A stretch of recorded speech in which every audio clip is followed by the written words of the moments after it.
Hola, soc la Marta Martí, soc bibliotecària especialitzada en literatura infantil i juvenil, treballo a la Biblioteca Central de Terrassa i una de les coses que em fa més feliç i que m'agrada més de la meva feina és portar clubs de lectura.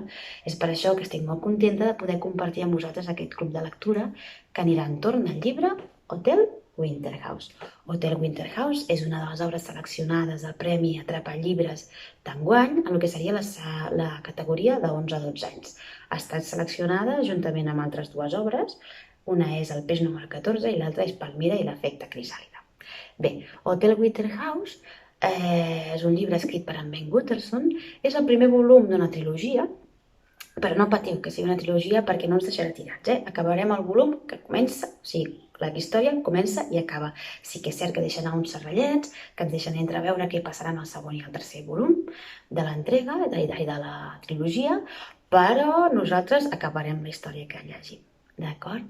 Les il·lustracions són de la Chloe Bristol i la traducció de l'Oriol Sánchez Baquer. Aquí vull fer un bon esment a aquest traductor que ha fet una feinada perquè els que heu llegit el llibre ja ho sabreu, els que no l'heu llegit encara, veureu que el llibre està ple d'enigmes i de jocs de paraules, d'anagrames, d'escales de paraules, vull dir que aquí el traductor ha tingut molta feina i val a dir que l'ha fet molt i molt bé. Ara, resumint ràpidament de què va el llibre, l'Elizabeth Somers és la protagonista d'aquesta història, és una nena òrfana que viu amb els seus tiets, uns tiets molt antipàtics que no se l'estimen gens. Un dia arriba a casa seva i es troba una nota que diu que se'n va 3 setmanes a l'Hotel Winterhouse. Allà té tota l'estança pagada i ella ha d'anar cap allà. Això amb ella la fa anar de corcoll i pensa que estrany que els meus tiets em regalin una estança en un hotel, deu ser un càstig, deu ser un lloc horrorós. I tot el contrari, quan arriba allà es troba que està en un lloc meravellós on la gent la tracta com mai, una gent encantadora. Allà trobarà un nen amb qui establirà una amistat molt maca, que ja anirem coneixent conforme anem llegint el llibre. Vull dir que tot és aparentment meravellós. A més, l'hotel és preciós, l'habitació està a conya, el menjar estupendo. Vull dir que això la fa anar de corcoll i comença a sospitar que hi ha alguna cosa estranya, no? Què hi fa allà? Per què l'han enviat? Ella es pregunta qui ha pagat la seva estança. Ella sap que els seus tiets no li hauran pogut pagar, primera, perquè no tenen diners, i segona, perquè no se l'estimen prou per pagar-li una estança en un hotel de luxe com és l'Hotel Winterhouse. Allò, amb ella la descol·loca moltíssim, ja ho anireu veient, i la fa començar a esbrinar què està passant. A més, des del viatge que hi ha una parella que la segueix, una parella tota sinistra i misteriosa que va vestida de negre, tenen una mirada molt profunda i se la miren i li fan unes preguntes molt estranyes. Això també la fa anar molt de corcoll a l'Elisabet, no? I a més, per acabar-ho d'adobar, un dia a la biblioteca de l'hotel, una biblioteca espectacular, hi troba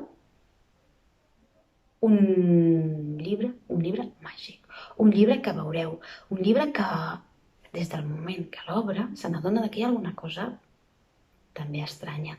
El llibre està ple d'enigmes. És clar, què té ganes de fer ella?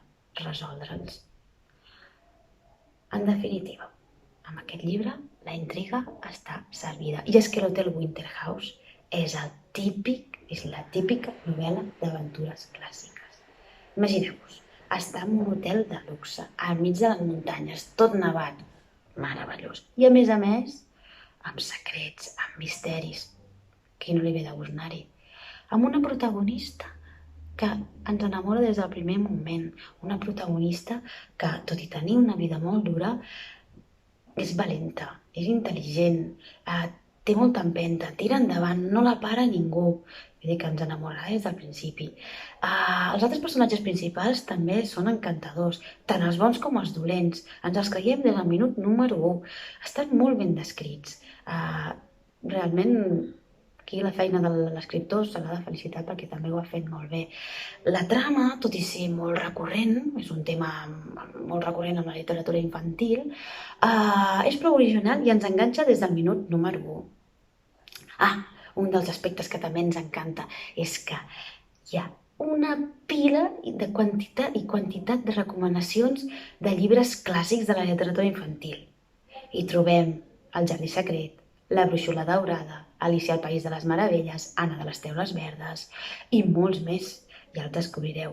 I després una cosa que em té enamorada, que és la quantitat, que ja us he explicat abans, de jocs de paraules, d'anagrames, escales de paraules que trobem al llarg de la història, que alhora són crucials per resoldre el misteri que s'amaga a l'Hotel Winterhouse.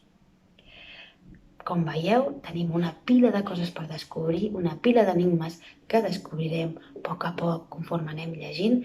Us convido a que llegiu calmadament. Segurament haureu de tornar enrere perquè hi ha coses que se'ns escapen a la primera lectura.